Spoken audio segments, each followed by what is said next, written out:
This is Democracy Now!, democracynow.org, the War and Peace Report.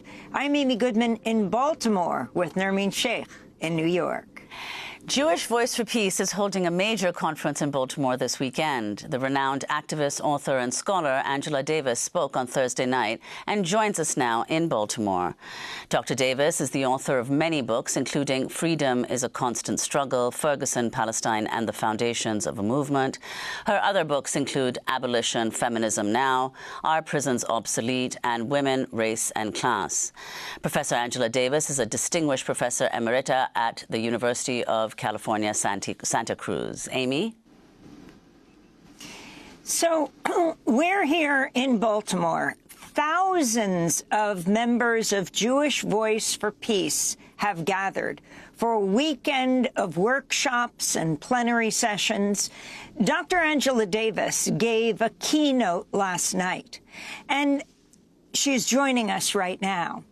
Angela, if you could start off by talking about the history of Black, Jewish, Palestinian solidarity and why you felt it was important to address JVP, Jewish Voice for Peace. First of all, thank you so much, Amy, for inviting me to be on the program, and thank you for your ongoing coverage. I don't know what we would do without Democracy Now. Jewish Voice for Peace has been a powerful force, since its founding, but especially in this period when we're trying to figure out how we negotiate ourselves through this horrendous combination of genocide in Gaza and on the Palestinian people more broadly, and a McCarthyist-type repression that is unfolding here in the United States, especially on the university and college campuses around the country. I think it's very important for people to recognize that as Israel represents itself as the purveyor of genocide and the forces of unfreedom, of course assisted by the United States, it is important to have a powerful force of progressive and radical Jewish people who are working in the tradition of Jewish activists who stand up not only or not primarily for their own people, but who have taught us about international solidarity and what it means to engage in struggles for freedom all over the world. So I'm really excited to be here. I should say that when I spoke last night, it was on a program with Rashida Tlaib, who's absolutely remarkable, and Omar Barghouti, who's a founding member of BDS, Boycott, Divestment, and Sanction. He was not able to attend. He was invited, but of course, neither the U.S. Nor the State of Israel wants to see him join hands with those of us here who are fighting for an end to the genocide. Professor Davis, you've said that Palestine is a moral litmus test for the world, quoting, of course, the late poet June Jordan. If you could explain why you see it as a litmus test, and to the extent that it is one, whether what's happened in the last a year and a half demonstrates that, in fact, the world has failed that litmus test. Well, yeah, I thank you so much for bringing up the statement that June Jordan made about the moral litmus test that is Palestine. June Jordan is someone who fought for Palestinian solidarity at a time when the majority of people weren't listening to her. I think about her all the time, and I find myself always wishing that she could witness the surge in support of Palestine all over the country, especially on college campuses, but in trade unions and in progressive movements everywhere. So thank you very much for evoking June, which we should all be doing during this period. Now, Palestine is really the center of the world. And as someone who's been active in the Palestine solidarity struggle for the vast majority of my life, I can say that even as we experience the unimaginable grief of witnessing an ongoing genocide, a genocide that is available in terms of being able to witness the consequences all over the world. In one sense, I want to say that this is the movement we've been struggling for decades and decades. Rashid Khalidi has this amazing book entitled The 100-Year War on Palestine. It has been, 100 years.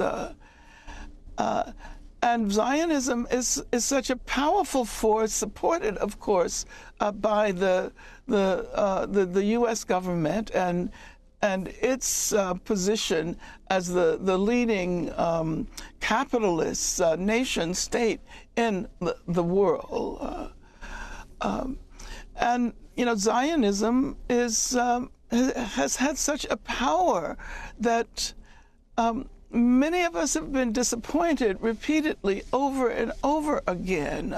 How is it that people who stood up for South Africa cannot recognize that the same kind of apartheid is at work in the occupation, the Israeli occupation of Palestine? But of course, over the last period, we've seen students all over the country. As a matter of fact, all over the world. I visited a number of universities abroad, and there are, I think, on virtually every campus in the world, there are movements to expand solidarity with Palestine. So we find ourselves in a very difficult moment, a moment of grief, a moment of witnessing the apartheid and the genocide unfolding in a way that we had never imagined before. But at the same time, we recognize that Palestine has never given up. Palestine will never give up. And this is precisely why, even in the worst possible material predicament, with the Israeli bombs having destroyed virtually the entirety of Gaza, we see the Palestinian people who are refusing to give up, who will not give up on their people, who will not give up on their history, who will not give up on their culture, and who will not give up on their ability to express solidarity with other people who are struggling all over the world. And so it's a moment that is a bit difficult to digest, but I do think that even as we cry, even as we express solidarity amidst the suffering, we should recognize that this is a moment we've been waiting for, where people all over the world are recognizing Palestine as a litmus test, and are recognizing that the people in the Sudan will in Sudan will not be successful. People in Congo will not be successful. People in Haiti will not be successful if they do not follow the leadership of the Palestinian people, who absolutely refuse to capitulate and genuflect to Zionism and to global capitalism and to racism. Angela Davis, we're talking to you on this week of the first 100 days of President Trump's second term. Multiple polls show that his polling is lower on issues from the economy to immigration than any modern president, and than any president in the last 80 years. The New York Times ran a front-page headline, "There have never been 100 days like this." And at the same time, you have judge after judge ruling against President Trump. And this especially goes to the issue of those who stood up for Palestinian rights, who have been detained, who have been jailed, like the Columbia University student and Palestinian activist Mohsen Madawi, who a judge has just released in Vermont and will be graduating from Columbia, coming to New York. The judge's writing on this said, the court also considers the extraordinary setting of this case and others like it. Legal residents not charged with crimes or misconduct are being arrested and threatened with deportation for stating their views on the political issues of the day.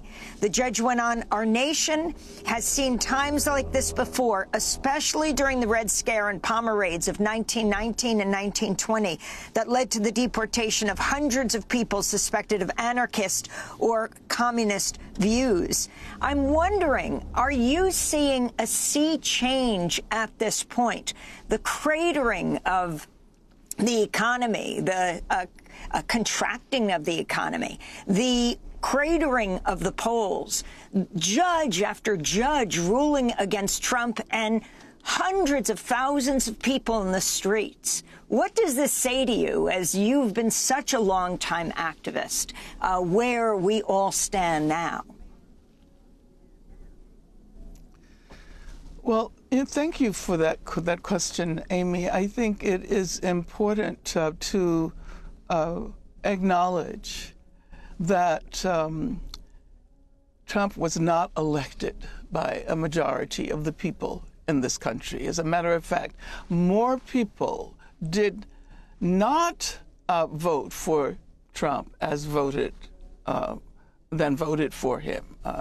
So we're not seeing a president who, has the power of the people behind him. Quite the contrary.